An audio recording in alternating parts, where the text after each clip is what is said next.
Alhamdulillah, segala puja dan puji hanya milik Allah subhanahu wa ta'ala. Salawat dan juga salam kita hadiahkan kepada Rasul kita Nabi besar Muhammad sallallahu alaihi wa ala alihi wasallam. Alhamdulillah, di pagi menjelang siang ini kita bisa duduk kembali untuk bertalabul ilmi,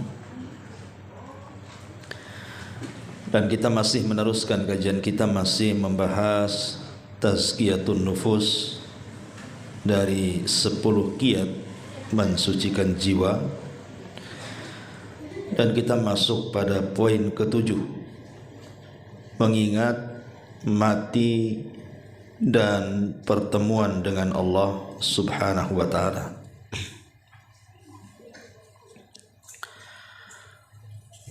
Ma'asyiral muslimat yang dimuliakan Allah subhanahu wa ta'ala, manusia hidup di dunia itu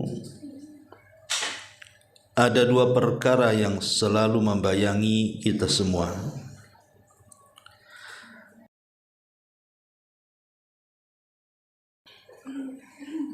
Dan yang kedua, al-amalu, angan-angan.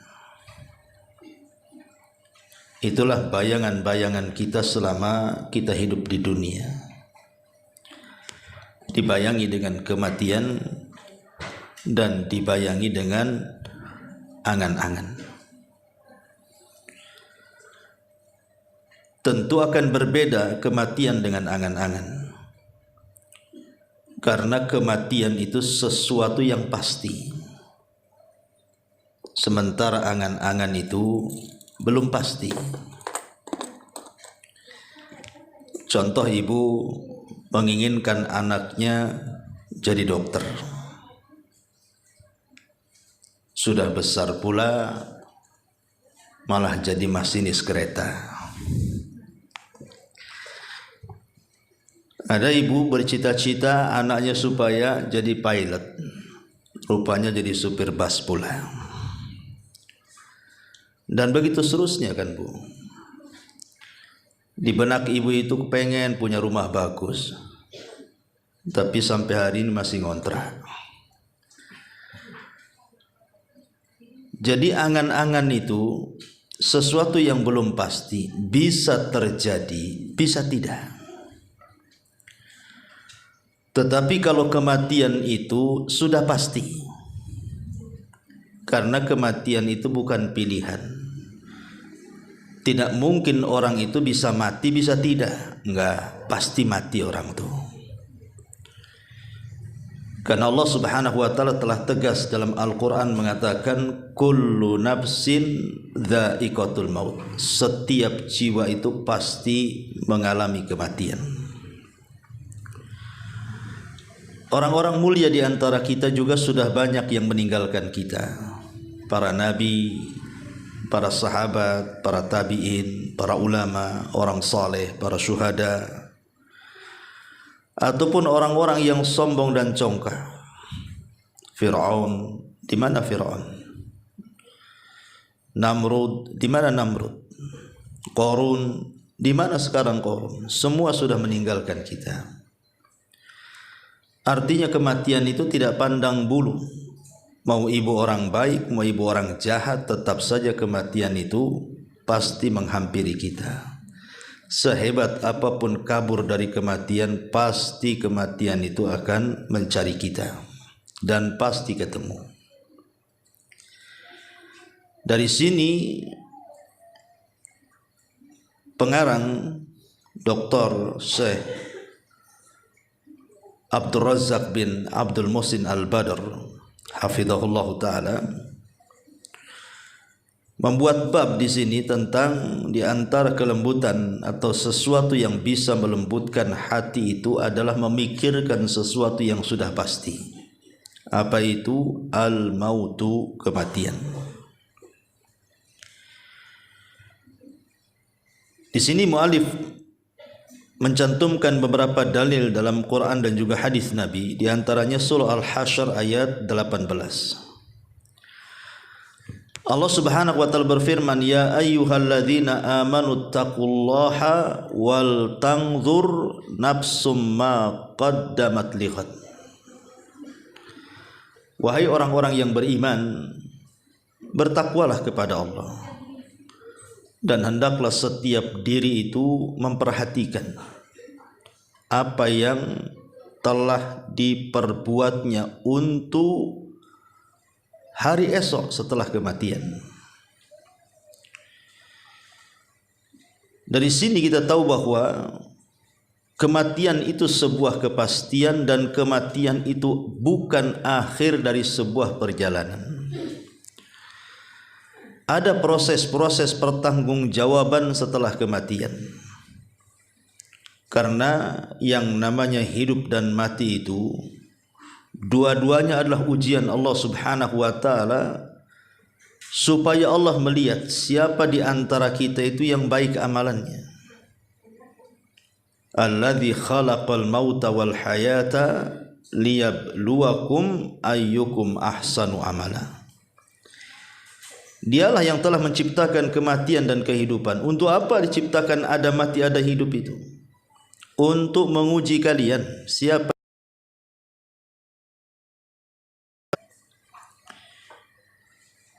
Ma'asyiral muslimat yang dimuliakan Allah Azza wa Jalla. Dan kematian itu memutus segalanya, memutus semua kenikmatan kita di dunia. Makanya di sini Nabi SAW bersabda, "Aktsiru dzikra hadzimil ladzatil maut."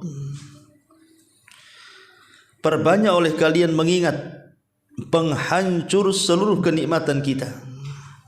Apa itu? Al-mautu, kematian. Sekaya apapun dia, Bu, kalau mati itu satu cuil kekayaan tidak ada yang dibawa ke dalam kuburnya. Walaupun dia menteri, presiden, pengusaha, tidak ada ceritanya uangnya dimasukkan ke dalam kuburnya. Makanya kata Nabi SAW, kalau orang itu meninggal, yang mengikuti dia itu 3 perkara kan.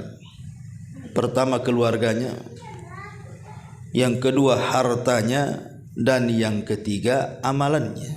Setiap kita kalau meninggal itu pasti diikuti 3 perkara ini.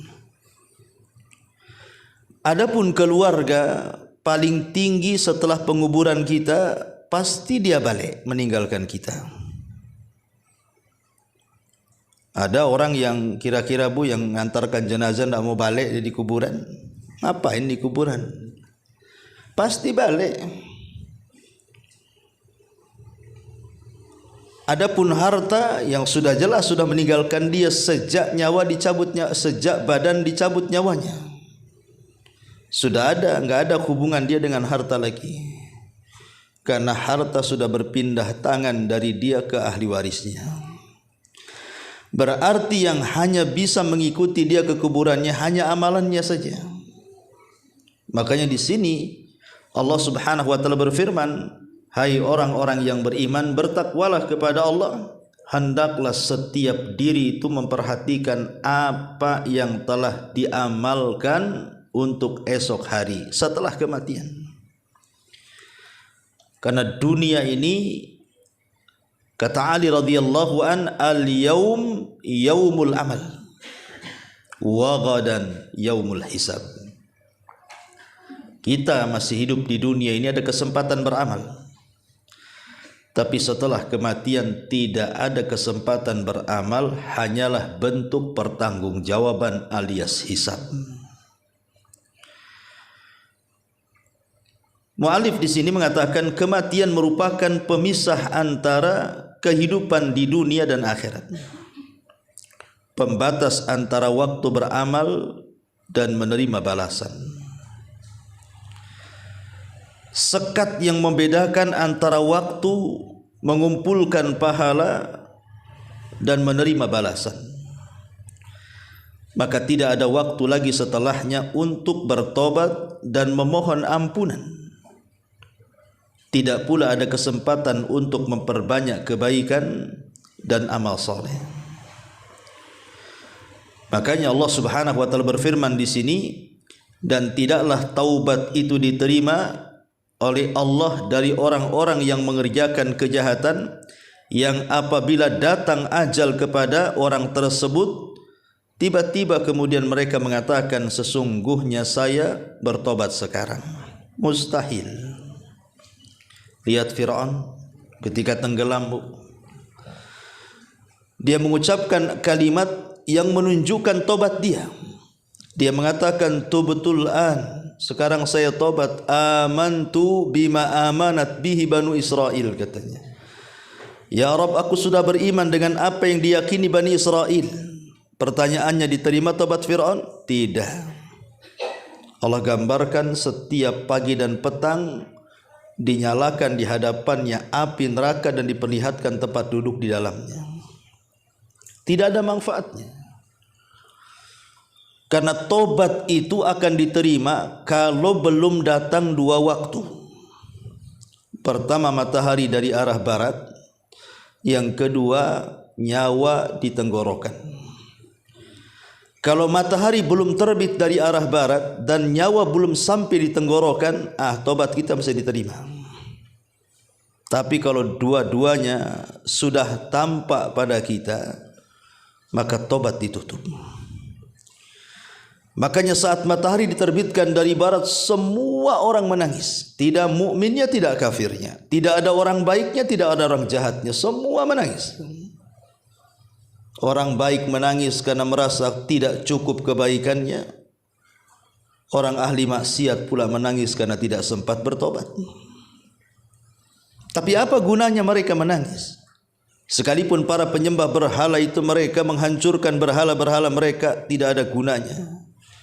Sebab kalau sudah terbit matahari dari arah barat, keimanan seseorang ditolak oleh Allah Subhanahu wa taala. Okelah dia selamat dari matahari terbit dari arah barat, belum tentu selamat dari yang keduanya. Ketika ajal menjemput dan ruh sudah di tenggorokan, percuma dia mengatakan saya tobat sekarang, mustahil diterima. Makanya kita hanya berharap kepada Allah Subhanahu wa taala, semoga sebelum matahari terbit dari arah barat dan sebelum nyawa berada di Allah, terima tobatnya, sehingga kalaupun kita harus berjumpa dengan Allah, maka betul-betul kita mati dalam kondisi husnul khatimah. Kemudian kata beliau, kematian juga akan menghampiri semua manusia tidak terkecuali. Tidak ada manusia kecuali pasti mati. Masalahnya kematian itu kan rahasia Allah, Bu. Kematian itu tidak ada tanda-tandanya. Walaupun ada riwayat yang menjelaskan ketika kematian Nabi Allah Ayub alaihi salatu wassalam, kematian Nabi Allah Ya'qub alaihi salatu wassalam, datang malaikat maut. Kemudian Nabi Ya'qub mengatakan, bukankah aku sudah meminta kepada Allah sebelum engkau datang untuk diutus kepadaku tanda-tandanya? Maka malaikat maut mengatakan, kan sudah ada 3 tanda yang Allah utus kepadamu akan dekatnya kematianmu. Kemudian kata Ya'qub, apa itu? Kata malaikat maut, lihat rambut yang tadinya hitam sekarang sudah beruban. Itu tanda dekatnya kematian. Yang kedua, tubuh yang tadinya kuat sekarang melemah. Tandanya dia sudah tua. Kemudian badan yang tadinya tegak lurus sudah mulai membungkuk. Itulah 3 rasul kematian katanya. Makanya hati-hati Bu yang sudah beruban tuh. Dekat-dekat tuh. Yang jalannya sudah tak kuat, bentar-bentar duduk, bentar-bentar pegang pinggang, hati-hati tuh. Tapi sekali lagi, ini kan hanya tanda-tanda, bukan berarti kita tahu matinya kapan. Banyak kok yang berubah tak mati-mati. Yang hitam pula rambutnya mati duluan. Banyak orang yang pegang pinggang tak mati-mati, yang sehat pula lah mati duluan. Karena memang kematian itu rahasia Allah, Bu. Tidak ada yang tahu. Siapa yang tahu kematian? Lalu pertanyaannya, kenapa Allah rahasiakan? Inilah hikmahnya. Karena kematian itu rahasia Allah supaya kita persiapan. Karena kematian itu rahasia. Bisa cepat, bisa lambat datangnya. Yang jelas kalau ajalnya sudah pas, idza jaa ajaluhum la yastakhiruna sa'ata wa la yastaqdimun. Kalau ajal sudah datang, tidak mungkin maju, tidak mungkin mundur. Makanya Allah Subhanahu wa taala berfirman, wa tazawwadu fa inna khaira zadit taqwa. Berbekallah kalian, dan sebaik-baik bekal adalah ketakwaan kepada Allah Subhanahu wa taala. Ma'asyiral muslimat yang dimuliakan Allah Subhanahu wa taala. Allah Subhanahu wa taala berfirman di sini, "Qul innal mautal ladzi tafirruna minhu fa innahu mulaqikum." Katakan ya Muhammad, sesungguhnya kematian yang kalian lari dari kematian itu, maka sesungguhnya kematian itu akan menemui kalian. Dan Allah juga katakan, ainama takunu yudrikumul mautu walau kuntum fi burujim musayyada. Di mana saja kalian berada, kematian itu akan mendapati kalian, kendati pun kalian berada dalam benteng-benteng tinggi lagi kokoh. Dari sini kita tahu bahwa kematian itu hal yang sudah pasti. Orang itu menjauh dari kematian atau menghindar dari takdir kematian, tetap saja dia akan mati dengan takdir kematian yang lainnya. Di zaman Bani Israel, di sebuah daerah, sampai Al-Quran membahasakan bukan dengan kalimat alfun tapi uluf, saking banyaknya ribuan orang mati kena taun di zaman Bani Israel. Entah berapa ribu jiwa mati kena taun. Jadi orang-orang yang selamat dari taun itu, mereka takut. Dibayang-bayangi kematian kalau mereka akan terkena taun kemudian mati sebagaimana saudara-saudara mereka. Akhirnya yang selamat dari taun itu mereka berkumpul. Kemudian mereka menghindar ke lembah. Pertama mereka diselamatkan dan alhamdulillah mereka selamat. Akhirnya kemudian setelah mereda penyakit taun itu, mereka pun balik lagi ke tempat itu. Rupanya ada serangan taun yang kedua kalinya. Banyak lagi yang mati. Kemudian kedua kalinya pula mereka menghindar dari taun. Mereka pun berjalan menuju lembah. Tiba-tiba sampai di lembah, malaikat maut pula sudah nunggu mereka. Akhirnya mereka pun mati di lembah. Tidak mati karena taun, mati karena takdir kematiannya sudah datang. Itulah yang disebut dengan al-hadharu la. Hindar dari kematian tidak mungkin mencegah takdir kematian. Betapa banyak orang yang menghindar kematian kan Bu, karena ibu takut mati, sakit sedikit ke dokter, sakit sedikit minum obat, sakit sedikit medical check up, sakit sedikit jaga makan. Ada orang yang luar biasa gitu ya, hidupnya hidup sehat. Saya kenal Bu, kawan kita itu Masya Allah, kalau soal kesehatan luar biasa. Makan dijaga, minum dijaga, olahraga dijaga, Dia mati duluan daripada saya, Bu. Alhamdulillah saya masih hidup. Padahal kalau lihat kesehatan, lebih sehat dia daripada saya. Setiap dia 1 bulan datang ke dokter, medical check up, cek ini, cek itu, cek ini, cek itu, sehat semua, Bu. Tapi memang sudah ajalnya datang, mati dulu dia. Jadi al-hadharu la yamna'ul qadar, artinya menghindar dari kematian tidak mencegah takdir kematian.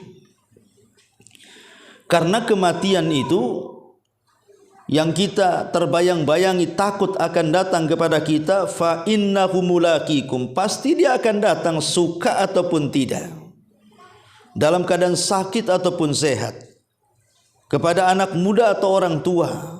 Tidak peduli kematian itu. Bahkan angka kematian di zaman sekarang itu banyak terkena kepada anak-anak muda kan, Bu. Anak-anak tanggung, anak SMA, lulusan SMA itu kan, anak-anak yang suka trek-trekan di jalan tuh, Bu. Itu lebih cepat mati itu. Bahkan orang tua pula tak mati-mati, tak bisa naik motor, ya, diam aja di rumah, tak nabrak tak ditabrak dia. Dia matinya itu dengar cucunya mati, baru dia kesek dadanya ikut mati. Ya. Jadi kematian itu pasti datang. Kemudian kata beliau di sini, kematian juga mendatangi manusia secara tiba-tiba. Lah, kematian itu karena datangnya tiba-tiba tanpa bisa kita persiapan. Berapa banyak, Bu? Siapa yang sangka orang-orang yang ada di Aceh itu tiba-tiba datang tsunami menyapu mereka, kemudian ribuan jiwa meninggal dalam waktu sesingkat-singkatnya tersapu tsunami. Apakah orang yang mati kena tsunami itu mereka sudah tahu hari itu akan mati? Kalau tahu ya pasti mereka sudah menghindarlah, pindah ke daerah lain. Artinya kan mereka tidak tahu. Kawan-kawan dan saudara-saudara kita yang ada di Lombok tuh, yang terkena gempa tuh, apa mereka tahu akan terjadi gempa? Tidak, tahu-tahu datang gempa itu tahu mati. Baik gempa yang di Jogja, baik gempa yang di luar Jawa kan, itu banyak tuh. Tahu-tahu banjir bandang dan begitu seterusnya, angin puting beliung, banyak musibah-musibah itu kan. Secara tiba-tiba saja datang. Kita sangka kita akan hidup terus, rupanya kita pula yang jadi korban di situ. Makanya di sini Allah Subhanahu wa taala berfirman, setiap umat itu mempunyai ajal. Apabila datang ajal mereka, mereka tidak dapat mengundurkan waktunya walaupun sesaat, dan tidak pula memajukannya. La yastakhiruna sa'atan wa la yastaqdimun. Kemudian kata beliau, betapa banyak orang-orang yang keluar dari rumahnya mengendarai mobil, lantas tiba-tiba pulang telah berbalut kain kafan. Dan betapa banyak orang-orang yang berkata kepada keluarganya, siapkan makan untukku, namun ia mati sebelum sempat menyantapnya. Betapa banyak orang-orang yang baru saja mengenakan pakaian dan memasukkan kancing bajunya, namun ternyata yang melepaskan kancing bajunya adalah orang-orang yang memandikan jenazahnya. Mengingat kematian memberikan manfaat yang sangat besar bagi seorang mukmin. Dengan begitu ia akan bangkit dari kelalaiannya. Hatinya yang mati akan hidup kembali. Ibadah kepada Allah akan semakin baik. Bahkan akhlak yang lalai dan sikapnya yang berpaling dari ketaatan kepada Allah pun boleh jadi akan sirna, dan akan menjadi orang yang paling taat kalau dia tahu akan mati dan akan ada pertanggungjawaban setelahnya. Ma'asyiral muslimat yang dimuliakan Allah Azza wa Jalla, inilah diantara hikmah namanya. Hikmah kematian itu bisa melembutkan hati. Sebab orang-orang yang zalim itu, Bu, kenapa mereka melakukan kezaliman? Karena mereka tidak yakin bahwa mereka akan mati dan kezalimannya akan dipertanggungjawabkan di hadapan Allah. Kalau mereka yakin hakul yakin mereka akan mati, Bukan hanya di mulut saja saya mati. Dan setelah kematian ada pertanggungjawaban. Tak mungkin orang zalim berlaku zalim, karena dia mikir ini kezaliman saya akan dipertanggungjawabkan di hadapan Allah.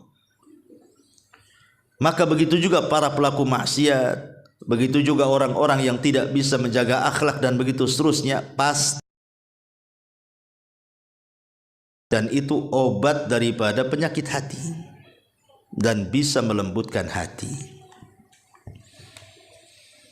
Makanya ibu kalau punya suami yang keras-keras itu, ya kan bu, ajak ziarah ke kuburan. Bang, nanti kau kayak gini nih, mau? Kata si abang, kau juga sama. Kan itu ya bu ya. Karena ada sebuah ungkapan ulama salaf namanya Hasan Al-Basri rahimahullahu ta'ala. Ketika datang jenazah ini tidak tahu siapa orangnya. Maka Hasan Al-Basri ikut menyolatkan, ikut menguburkan. Tiba-tiba kemudian nyeletuklah salah seorang dan mengatakan kepada Imam Hasan Al-Basri, ya Imam, tahukah kamu jenazah siapa itu? Langsung mengatakan, itu jenazah kamu katanya, dan juga saya. Artinya saya dan kamu akan seperti dia. Kemudian Hasan Al-Basri menasihati kepada orang itu, ingat, hari-hari ini akan berputar. Fa idza dhahabal ayyam dhahaba ba'du. Kalau hari terus berputar dan terus melewati kita hari-hari, berarti dengan berlalunya hari berlalu pula sebagian badan kita. Persiapan kamu. Ma'asyiral muslimat yang dimuliakan Allah Azza wa Jalla. Di sini ada perkataan beberapa ulama, di antaranya Sa'id ibn Zubair rahimahullahu taala mengatakan, seandainya hatiku tidak mengingat kematian, aku khawatir hati ini akan rusak. Kemudian juga dikatakan oleh Sufyan ibn Uyainah,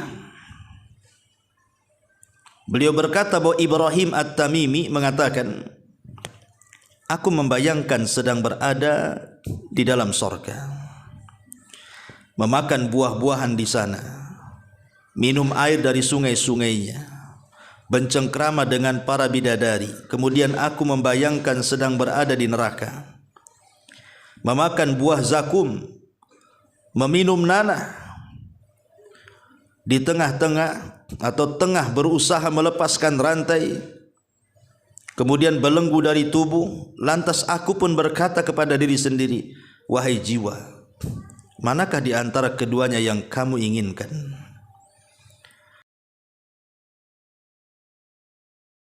Dapat beramal soleh.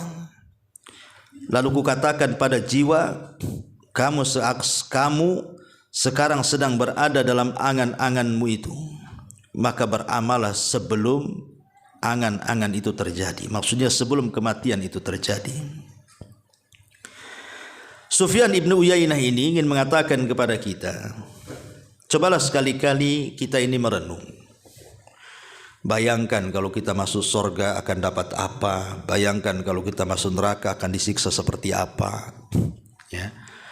Kemudian setelah itu bercakaplah kepada jiwa kita, kira-kira milih yang mana?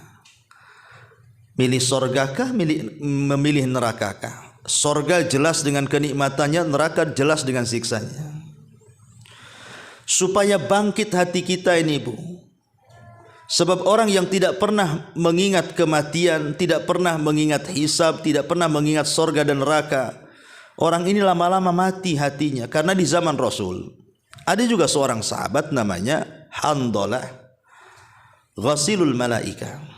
Ada seorang sahabat namanya Handalah, Bu. Handalah ini dikenal sahabat yang dibesarkan para malaikat karena ketika dia jihad mati syahid tidak sempat junub. Ada sisi sejarah dari Handalah ini. Satu hari Handalah ini datang kepada Abu Bakar, Bu, mengadukan tentang ganjalan hatinya dan mengatakan, ya Abu Bakrin, wahai Abu Bakar, saya ingin curhatlah. Kata Abu Bakar, ya silahkan. Kata Handalah, wahai Abu Bakar, Macam mana pendapatmu? Apakah saya ini munafik? Katanya. Kata Abu Bakar, emang kenapa? Maka Handalah menceritakan begini, wahai Abu Bakar, aku ini kalau hadir di majelis Nabi, Nabi menceritakan kematian, Nabi menceritakan akhirat, sampai kemudian Nabi menceritakan sorga dan neraka, seolah-olah sorga dan neraka itu ada di bayanganku. Tapi kalau aku sudah tidak hadir di pengajian, sibuk dengan bisnis dan keluargaku, lupa pula lah itu perkara-perkara itu. Apakah aku munafik, wahai Abu Bakar? Dan itu yang dirasakan kan, Bu? Oh, ibu kalau lagi ngaji gitu ya, kemudian saya atau ustadz yang lainnya menceritakan tentang kematian, tentang hisab, sorga, neraka, ya kayaknya kita terbawa saja itu dengan pengajian itu. Tapi kalau sudah pulang ke rumah gitu kan, apalagi sudah jarang ngaji, mana lagi ingat sorga neraka itu.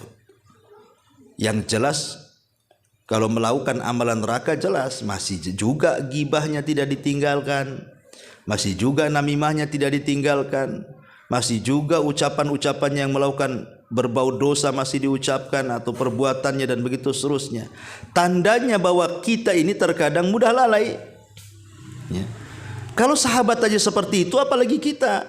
Makanya kata Abu Bakar, apa yang kau rasakan sama juga dengan yang kurasakan. Oh, kalau gitu kita datanglah kepada Nabi. Berangkatlah Handalah dengan Abu Bakar dan menceritakan kisah keduanya di hadapan Nabi. Apa kata Nabi kepada Handalah di ujung hadis? Ya Handalata walakin sa'atan sa'ah. Wahai Handalah, tidak mengapa engkau ini terkadang sibuk dengan bisnis dan keluarga, tetapi sekali-kali kau hadir di majelisku, sekali-kali engkau mengejar dunia. Sekali kalau kau hadir untuk akhiratmu, sekali-kali kau sibuk dengan duniamu. Supaya apa, Bu? Supaya kita diingatkan terus. Kalau orang sibuk dunia terus tidak pernah diingatkan akhirat, bahaya, Bu. Makanya ibu juga harus dorong para suami-suami itu. Bang, jangan kerja terus lah, Bang. Sekali-kali ngaji lah, duduk gitu ya, Bu. Jangan asih ibu aja yang duduk, suaminya tidak pernah duduk. Jadi sekali-kali nasihati suaminya supaya bisa masuk surga sama-sama, gitu maksudnya.